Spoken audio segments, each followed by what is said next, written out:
We've been talking repeatedly of the Druze community and the fact that it's because of this community that Israel has actually struck Syria, has actually struck their military headquarters, and a clear warning to be issued to them.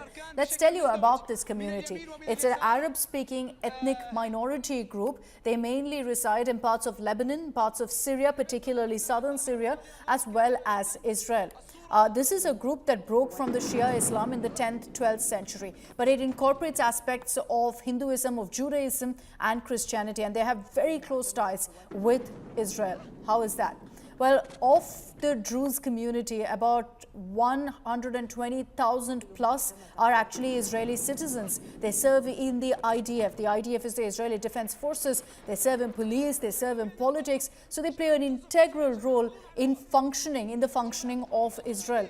Now, the Druze community, and they're referred to as the Druze people. So the Druze in Israel mostly live in Galilee, in Carmel, and in Golan Heights. The Golan Heights is the most disputed part, essentially, between Syria and Israel. So Israel feels a need to essentially protect the Druze, especially those who are in Syria. They consider them to be almost family-like kin.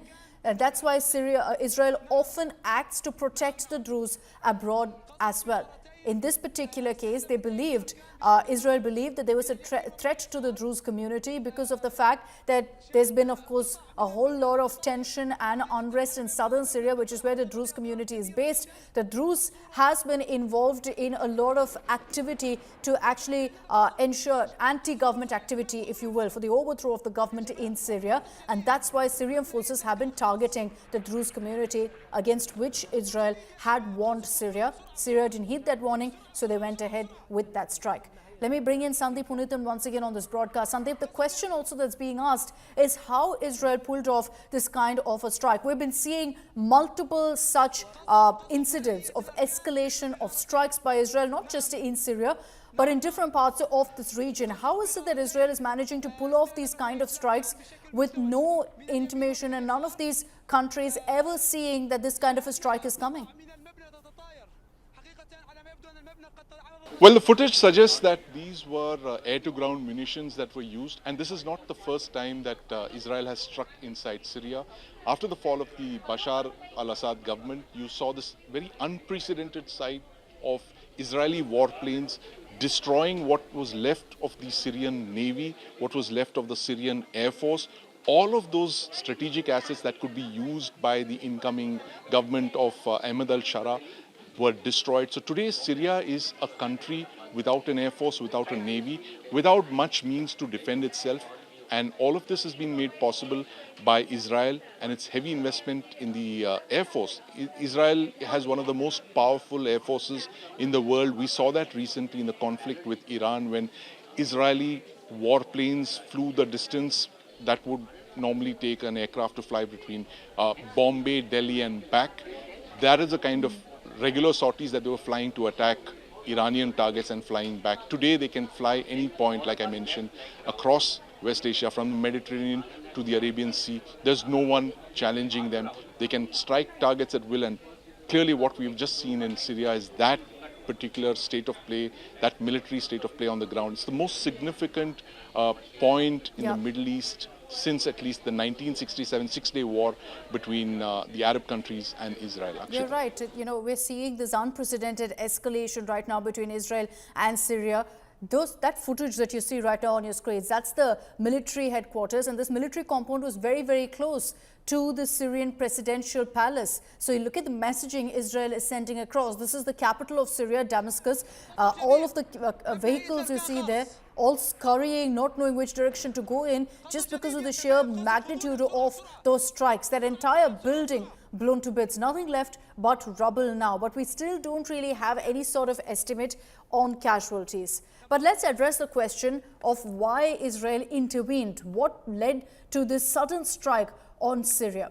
Well, essentially, Israel is committed to protecting the Druze in Syria, like I told you. So what we have explained there for you in the map, you can see Israel there on the extreme left, but the area that we've shaded in purple, That's where the Druze are currently. This is in southern Syria. So while they are there in places like Dara, that's where you see a lot of conflicts taking place. There's about 120,000 Druze who live in northern Israel, and then there are many of them as a minority who live in Syria as well. So in southern Syria, there is in fact a whole lot of conflict that's broken out in that area.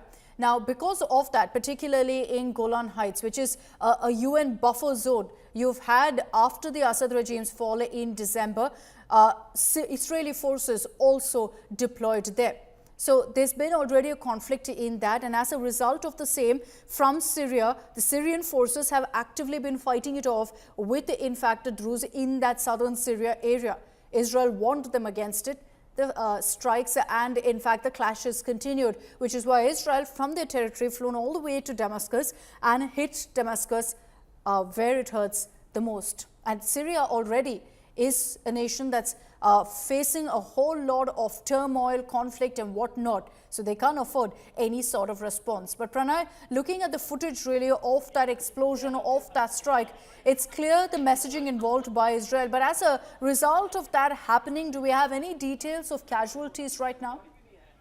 So far, the casualty figure from Damascus has not come, Akshita, but clearly you can make out from the visuals that what kind of destruction has been caused by the Israeli defense forces and their strikes in Damascus. This is a clear message, message of deterrence from Tel Aviv delivered in Damascus, that if you move further, because what is the immediate trigger? Why did Israel started striking in Damascus? Because the Syrian military forces, Syrian forces were advancing in the Soweto area, which is the Druze area, and where there the ethnic clashes between Bedouin community and the Druze community erupted on Friday, and which actually took the toll to around 248 people in that region. And that ethnic clashes were still continuing, and that's why the Syrian regime, Syrian government has moved their security forces, and Israel started carrying out to deter those advancement in that region, because clearly that is a kind of a message. Israel Israel doesn't want the Syrian military forces to be deployed in the Golan Heights area. And if you recall, Akshita,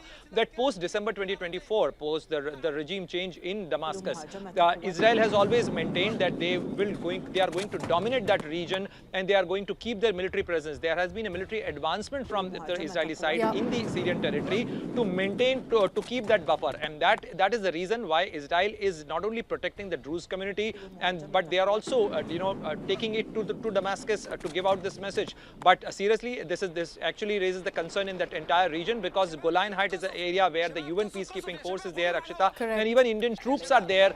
Indian army, contributing to the UN peacekeeping force, has its presence in the Golan Heights area. Okay, so let's hope there's no escalation. You can never really say, looking at what's been happening in West Asia for the last many months, Israel, Iran, Israel, Palestine, Israel, Gaza, Israel, Syria. The list is long, and let's hope that there's some stability that gets into the region. Of course, a whole lot of it will be crucial on what America does in their next steps of talking and having dialogue with Syria and Israel. Thanks very much, Pranay, for joining us with those details. Let's hope that we don't get more footage of this sort of more strikes, more casualties as a result of conflict and the conflict that's escalating in West Asia. These are the strikes that Israel has conducted on a military compound in Damascus of Syria.